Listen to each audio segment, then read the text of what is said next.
What's up, everyone? Welcome back to the No Cap Space post game show. That was a fun one, man. Fever and Mercury. Man, this is a good one, man. We have been circling. We've had this one circled since the beginning of the season. Reality was either going to come or it was going to go.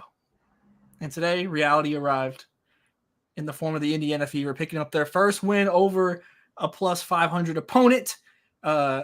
Caitlyn Clark, we kind of got a little bit of everything today with her, but really Kelsey Mitchell coming through towards the end of the game to pick up a win for the Fever. I'm Tyler, joined by Greer and Shawnee.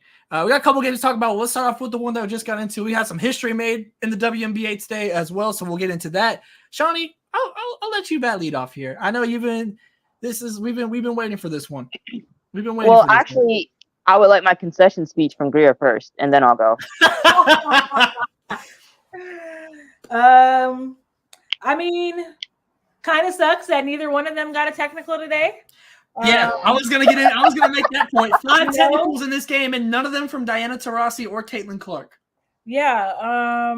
I'll start with like the beginning of before tip off, even right. Seeing BG and DT embrace Caitlyn pregame in the little pregame ceremony. Like that was cool. Just especially if you've been on X over the last couple of days and all of the discourse about vets and their relationship with Caitlyn. Like nice to see, two of the best that have ever suited up. Just treat her like a regular opponent, And then to the actual gameplay, to your point, definitely like the full Caitlyn Clark experience, right? For the most part, I was pleased with DT's game. Like, when have I never not been? But pleased, and would have liked to see them like match up more. But I understand why they didn't. Right. But just a great. I mean, probably the Fever's best one of the season. Like, considering all things considered. Copper. I mean, listen, Phoenix has definitely got some things that they can work on because there's no way that they should have lost this game. Yeah. But you got to give credit to Indiana and Kelsey Mitchell and Caitlyn Clark for, almost having a triple double. Just came up short. Thanks, Greasy Sides. And yeah, they did what they were supposed to do, right? They beat a pretty good team on the road, and this is their first time beating a team that's over 500, like you said. So good on them. And this is only the first time they played this season. So I'm interested in seeing the rematches, and I'm sure we'll be watching those too. Yeah. Shawnee, we're gonna get into the final play separately. So save any slander for the final play, but just general thoughts on that. Or if you want to end with the final play, we can get into it after, but we gotta talk. No, I want to start from the beginning. First and foremost, y'all showed up in all black jerseys. Funeral game, huh? And then you killed your own hopes at beating them. Second of all, y'all said reality was coming. Reality is here. It's right here. Because my girl did not play well at all. She was checked in and out. This was when you say full Caitlyn Clark experience, I'm going to say the good and the bad. Though we almost had the triple double with the turnovers. So like, give it to us. Give me my history. I want it now. So, mentally, she's still kind of fragile. So I don't know who can help with that. It might still have to be me. I don't know. Me, Lynn Dunn, her. We got to get on a Zoom and figure some stuff out. But she's still shaky mentally, but still did enough to get the win. I want to shout out Kelsey Mitchell stepping up. She's become the veteran that they need. And we talked about this at the beginning of the season. Like, not a lot of them on the Fever have been playing winning basketball, hence how you get 2 number 1 picks. And she's learning. She's learning how to be who they need in the clutch. She's learning how to steady them. They just need like a vocal presence. They need somebody to get in people's faces and say like, all right, knock it off or turn up. Remind them who they need. A Michael Irvin. It might be Michael Irvin. So, Michael Irvin himself Michael Irvin in the huddle, bro. That's what we need. Phoenix came out with playoff intensity. Phoenix was up double digits, blew it to a team that was not playing particularly well because the Fever still do this thing where they're like, oh, this is working. Let's do something else. And then go away from that. Foul trouble was consistent throughout. Aaliyah Boston had like 5 Yep, her Nobody took it. Yeah, Timmy's. Mm-hmm. You're supposed to have 5 and nobody took advantage of it when you have Brittany Griner. And Alyssa also had 5. Like 15 literally, fouls between 3 people and nobody fouled out. Embarrassing. Embarrassing for a team of their age. Embarrassing. DT got a black eye. We came in there and jumped her. We came in there. She's sitting there. Her tummy hurts. Her sternum hurt again. Misinformation. This is unethical. Y'all talking about Caitlyn got pop right there. That's how you get that black eye. This is unethical hating. This is man. Look, Clutch is getting Clutch stepped in. They're getting the footage scrubbed right as we speak. But Kayla came in there. And now you got a black eye, and now you got an L. Now you got a sellout crowd in the footprint. Yes, the footprint. Everybody loves it. Blah blah blah. Ha ha ha. They came to see reality. Reality showed up. Reality did just enough to send you home, and she was hot. You could tell she was hot. She wanted to hit something or someone or a water bottle. I don't know. She wanted to do something because she was not happy with them losing, because that was an ugly loss. And if Indiana would have lost, it would have been an ugly loss on them because it was a winnable game. But somehow they did what their Las Vegas Aces struggled to do and got the dub against the Mercury. So, you got to hats off to the kids. They hit their free throws. I do not like Caitlyn being benched at the end of the game, but that's the nature of the beast when, you're having those issues and then you're also not staying in front of anybody. This was one of those ones where I can't defend it. I can't defend the turnovers. I can't defend. The bad was bad. Yeah. Yeah. I think people were actually picking on her on defense. Yeah. And that hasn't really happened. Like, she's typically held her own, but I think, again, she was checked out. She's not, somebody got to hit her in the chest and tell her, like, all right, come on, big dog, we got to run. Because she was checked out, so she's not staying in front of people. We're getting the bad body language to me is when you go full Dallas Wings and now you're talking to the ref while a play is happening behind you. We can't have that. So, hopefully, at the end of the game, I'm not talking about the last play. I'm talking about when they cut it to 1, I was like, this is y'all's moment. It's still like 2 minutes left. Y'all are down 1 or something. It's something like that. It was like, when Aaliyah hit the 3, it was like, okay, like it's like check back in. Because it felt like Caitlyn had kind of checked back out a little bit. I think that made the game 72-75. Yeah, and at that point it was like, all right, lock in. Like if now or never. Moment. Big girl, them undergarments and less rock. And everybody picked it up. Everybody did what they needed to do, and at the very least, people who were not contributing were not in the way. Yeah, and that's what I need. If you're not scoring and if you're not doing, don't turn that ball over. Don't get no stupid fouls. Stay out the way. So it could have been better. It could always be better, but reality is here. You want to talk about stupidity? You want to talk about stupidity? Natasha Cloud. That last play with her, and BG, that is brutal. You flexed on a rookie because you finished the layup over her, and then you're the point guard, all of that, and you let the ball in, dog. Like, and you're starting shit in the huddles and on dead balls and shit like come on. Honestly, Dia did what she's gonna do. BG, when they were going to her, it was working, right? Mm-hmm. Definitely did some things today where, she did the Fever winning in spite of BG drawing like 15 fouls on her post opponents. There was a lot of reason for the Fever to lose this game, right? And they didn't, and that's something that we haven't really been able to say. Like I feel like in all of their wins that they have so far, like it's very rarely been kind of like overcoming. I feel like it's usually like I said, first plus 500 win on the season. So obviously it's been against teams that are more kind of in their weight class, if you want to say. But like this was, like I said, I saw a comment at the beginning, like their best win in 2 years. Like, that's a very real possibility. That's what it was. We're keeping it a bean. If they could have had this mentality at the beginning of the season, they could be 500 right now too. Because like Liberty looked like garbage. Sun are frauds. And, it really came down to they didn't know what they were doing. There was this play.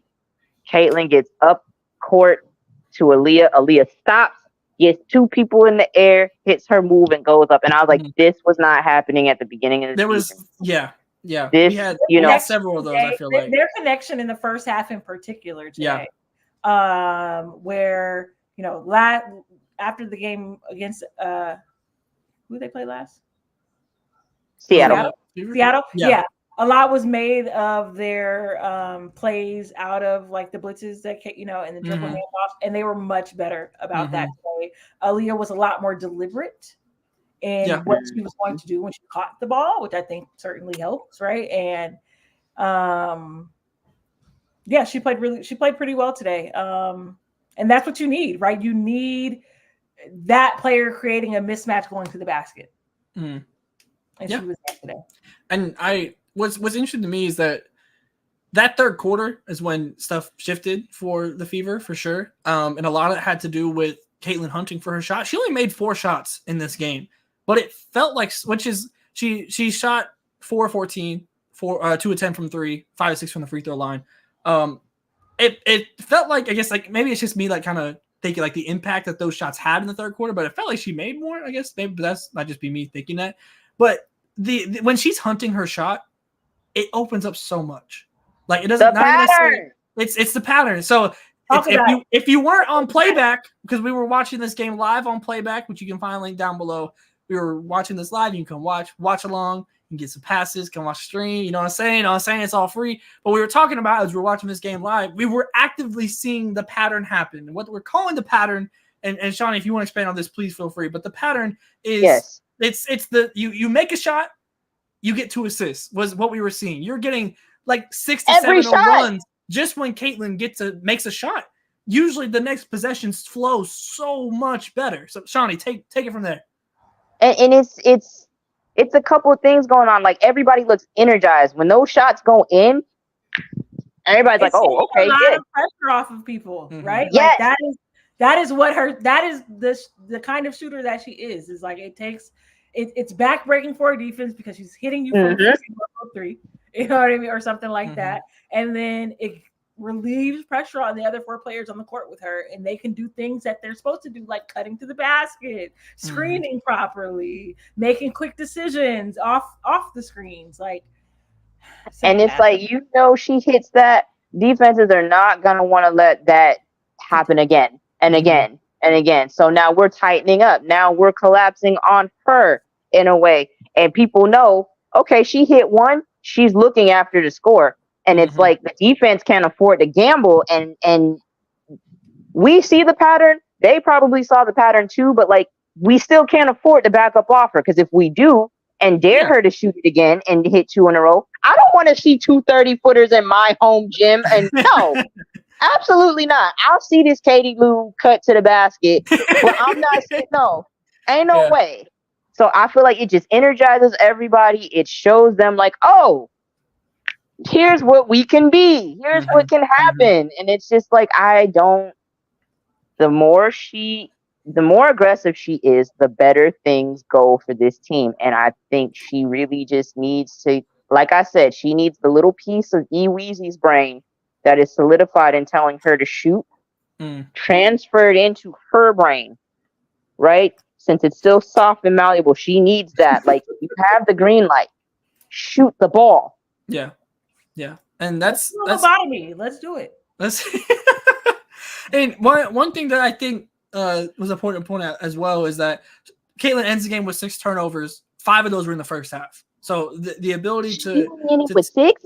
Yeah. So like what felt like it was going to be one of those Caitlyn turnover games, and like potentially like the most turnovers she had, turned into her really genuinely like taking care of the ball fairly well in the second half. Like, I changed everything I said. I don't care anymore. I thought she had 7 in the first half, and then we ended with 8. Maybe they recounted it or something. Yeah, maybe so. I thought she had more too. Yeah. But I'm looking at the box score right now. It says in our chat, 6. They definitely said she had 7 at half. Yeah. In our chat. Yeah. So if it's on the book says 6, I changed everything I said the first 5 minutes. She played a main reality and scared. I don't care about none of that. Y'all need to be embarrassed. Yeah. I agree. I do think Phoenix should be embarrassed. Yeah, I mean, it's like this is a game that on your home court you had multiple chances to take it, And I mean, like I think it was mentioned earlier, Ka, obviously not her best game by any means. 3 of 15, 7 points from her. I mean, you get probably one of BG's better games of this season, scoring wise for sure, with 24. But once again, you're seeing some of that live and die by the three a little bit in this one as well. They shoot 28%, 8 of 28, which Phoenix. Ew. So like we know, but I mean like that's and they're adults. And so just some of the splits. Diana shoots 2 for 10 from 3. Same as Caitlyn. Caitlyn was about the same. Yeah, it was exactly the same actually. Like they ain't no about. Nah. Yeah, that's the baby. 1 for 6. 1 for 6 from Ka. 2 of 4 from Tosh. Not bad. Rebecca Allen 1 for 4. Sophie 1 for 2. Sutton 1 for 2 is how the splits came out. So like a lot of that was from DT. With the but like that's what she's here to do realistically. Like it's gonna follow her stuff. But like that's okay. Shoot is what I'm here. Results are the results. No, all right, hey, yeah. But like this is what we know Phoenix is gonna be. And what was interesting is when we were waiting for BG to come back, it was like, okay, do they shift away from this a little bit, or can BG kind of level that out some? And today we didn't we see BG have a solid game offensively, but then we see the 3-point shooting not allow them to win that game. So it's kind of interesting to see from game to game how the balance is kind of struck in that way, because BG got hers and still the 3-point shooting eventually was enough to pull them down. For me, it's just not even it's Ka. Yeah, Ka was a difference today. Like if Ka gets she like I said, she ended with 7. She was awful. And she also had some plays on defense where she was awful and fouled and committed the stupid foul. Not joking. So like, just she's another player. When we talk about body language, when we talk about she's on the list too. You know, turn it up. Very much like can allow things that are happening in the game to kind of take her out of it too. She's. Can we just say that everybody has bad body language? Like, I just want to point out, like, the more we talk about it, the more moments we see from Alyssa Thomas, from Jonquel Jones. Like, you can set your watch to them. You see it from, I've seen Kelsey Plum. I've seen Enrique. Like, you see bad body language throughout the W. So, yes, you can say it's off-putting because she's had these expectations placed on her and, you know, people have soured your view of her. I get that. But I need everybody to understand that bad body language is not new to the W. Yeah, and I know for me, like especially as I'm looking at this box score for the Fever now, like this felt like one of their, I call it like a formula win in the sense of like, okay, you can kind of figure out. Obviously, it's about getting everyone clicking at the same time, because that's the one thing we just never saw throughout this game was like everyone really kind of doing their thing. It was not taking turns, but like we just didn't see everyone on at the same time. But I thought one player, I'm so happy that Temmie's back. 10 points for her in this game, 3 of 5. Like the impact is there, and like being able to have her come off the bench and be able to relieve AB some while also still producing feels massive. Especially when we see her running the court the way that we did on several times, like allowing Caitlyn to kind of be able to play at that pace that she was more used to, because obviously they have to kind of find the middle ground more so with Aaliyah. But I mean, you find. That's my 31-year-old rookie. Yeah, let's go. That's 5 players in double figures, with like kind of their core 4 plus Temmie. And that's, like I said, it was interesting. Just Shawnee, when you said it out loud with like how Kelsey is growing into the winning player for this team, and figuring out how she can best affect winning with this team. Today was the most like drastic example of it. Like when you talk about making winning plays, whether it was the middies she was hitting, the 3, like timely winning plays, especially in that third quarter run that we had mentioned with Caitlyn, she was a lot of the times the benefiter of that with the assist. So like I'm excited. Like this Kelsey Mitchell that's winning basketball that she played today. No, look, this is a team that doesn't have any Olympians, right? Mm-hmm. So they're gonna be at the crib together, you know, spending time on and off the court. Like if anybody stands to gain a whole lot from the All-Star, from the Olympic break, it's probably the Indiana Fever, who are currently sitting at 8th or 9th in the standings. So like, I got you. I heard Caitlyn say they want to be a playoff team. They're currently 8th. Yep. So look, like, and actually, Oh, never mind. Yeah, so they're a half game ahead of Chicago right now. So like they're gonna have the opportunity to really lock in as a team and get better and practice, rest, all of those things. Mm-hmm. I want to say, at the beginning of this broadcast, I was trying to be objective and I was trying to, identify the good with the bad. I lied. This team is here. The Fever are here. The Fever are here, bro. Because the more I think about it, they got smacked in the mouth from the opening tip. It was 12-2. It was something crazy. No, this was the most resilient win by far that they've had. Absolutely. So it's with everything that I'm seeing that I didn't like, for them to still come back and still win. This is a really good win for them and a really bad loss for the Mercury. But it's not okay, this is I know it's a Russell Westbrook clip. There are some games where it's you can tell a team checked out and they lost the game. Mm-hmm. Phoenix was battling. Phoenix was up double digits. So it's not like they were completely, selling and da-da-da-da-da-da-da-da. They were still playing pretty hard. And that's my thing, like I was saying at the beginning of the season.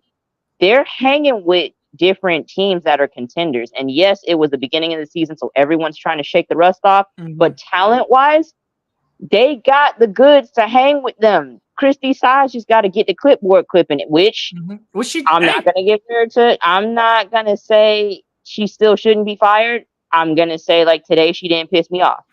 Let's start. And that's a major improvement for you. Progress. That's a major improvement for you. That's all I'm going to say. She didn't piss me off today. I still want to see some different players in. She played Lexi Holmore, so that was good. Where's my dog, Grace Berger? I don't know what happened to her, but, rest in peace to the homie, I guess. Not really. Rest in peace. Not really. But yeah, no, thunderstorm. I feel like Tyler. It's thunderstorm outside. No, I need Samuelson to hit some threes, and then that's my big okay. I need that.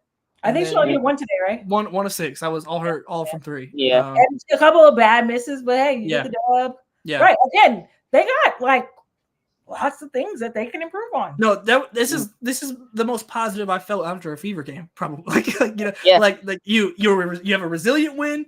You have flashes of pretty much at different times throughout the game. You have flashes of everything that you're wanting to do. You just need to do it all at once, and you beat a plus 500 team. They're now 500. They're 9-9 now, but this is their first plus 500 win. So this is we're not jumping off the deep end here with anything, but when you think about I'm not jumping off the deep end here, but when you think of games that can that can turn a season into greater things, this feels like one of those wins, especially when you look at obviously you go ahead of Chicago now. Atlanta we're going to get into a little bit later because they're a dream, but this feels like a genuine win that you can point at. If we, depending on how the rest of the season goes, this might be a win that we can point at when things start to shift. But I feel like we've also kind of said this before. So look what I'm saying though. Beginning of the season, I tweeted, I say I think Caitlyn could get average 12 and 10 points and assists. I was being modest. Right now we're at 15, 5 and 5.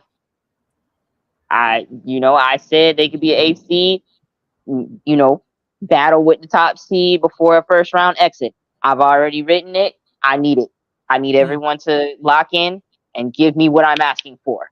Hey, it's on the way. It's on the way.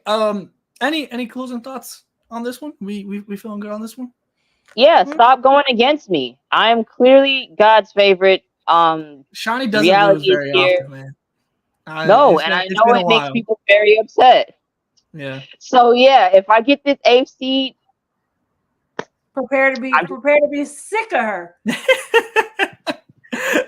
I love it. Well, Caitlyn came very close to making history today with her triple-double. Needed one rebound. Well, hold on. I'm getting there. She came very close with her. She needed one rebound to become the first rookie to ever put up a triple-double in the WNBA. But there is a rookie that did make history today, folks.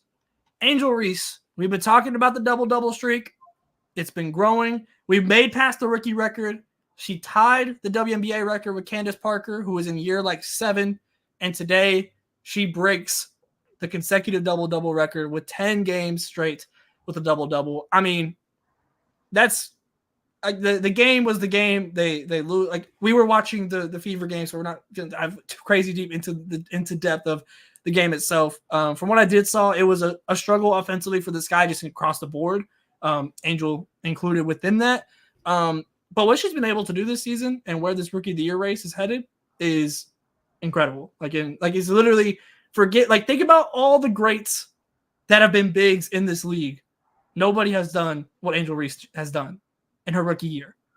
Like that's what I was gonna say. Like, put that in context, because that's not Sylvia Fowles, not Asia, not Aaliyah, not Lisa Leslie. Come on, like literally all. Not Yolanda Griffith. Like damn near every name that like you think of, like when you think of Mount Rushmore, damn near all of them are bigs.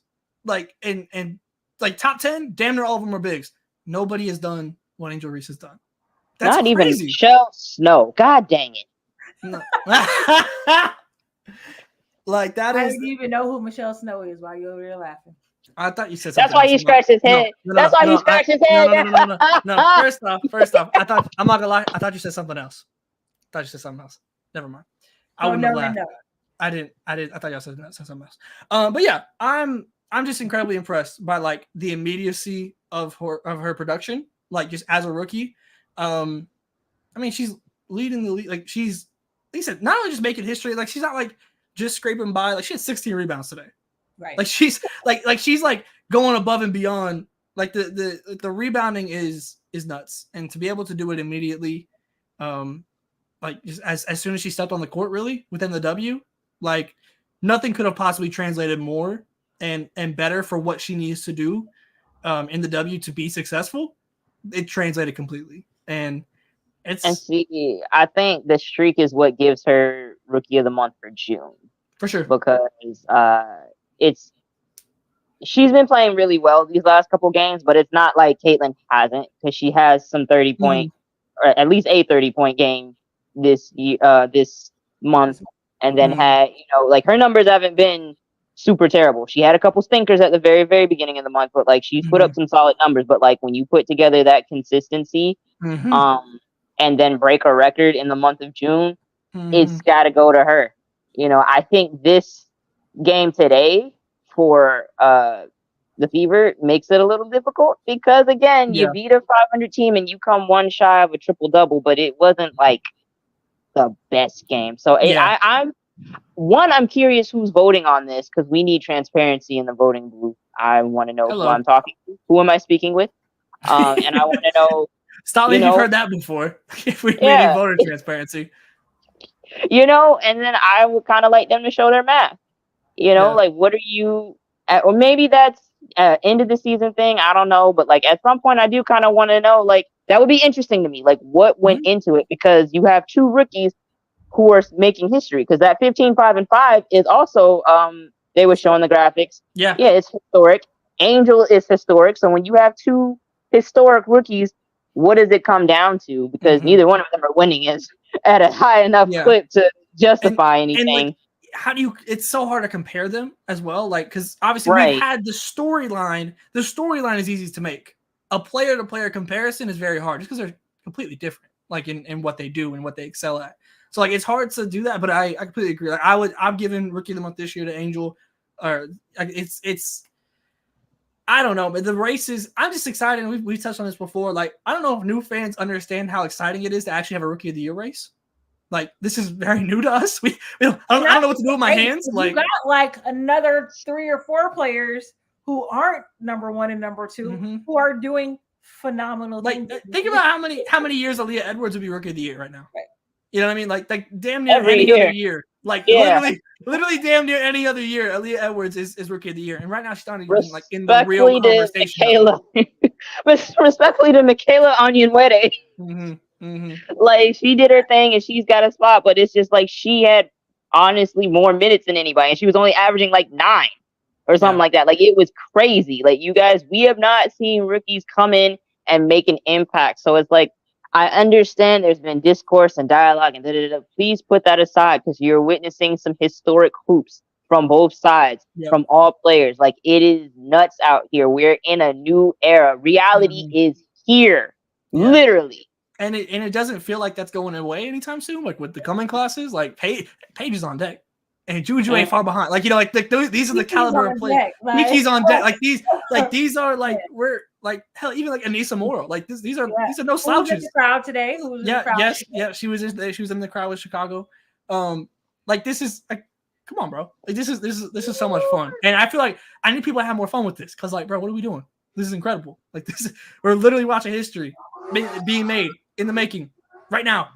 So I hope people can kind of sit back and appreciate that. But like I said, we were watching on playback the Fever and Mercury game, so I personally don't have any incredible deep thoughts on the game. Not important for Minnesota to rebound after that CL versus Dallas, you know, and beat a team that they should beat absolutely on paper, right? So, and then obviously their defense, which has been, you know, one of the top defenses in the league so far this year, did what they were supposed to do because they held Chicago to under 65 points or something like that. Yeah. So that's 70 to 62. That's the Lynx formula. It should be an outstanding defensive team, and then, you know, run their offense through fee and stuff like that. So good on them. Chicago, you know, Kennedy's getting more. She played pretty well, I think, in the first half and into the third. So, like, encouraging to just see her truly establishing herself as a starter in this league because she's always had starter level talent. And that's just with more repetition, more time. And then, you know, I mean, they're only rookies, but Angel and Camilla have got to be better about finishing in the post. Yeah.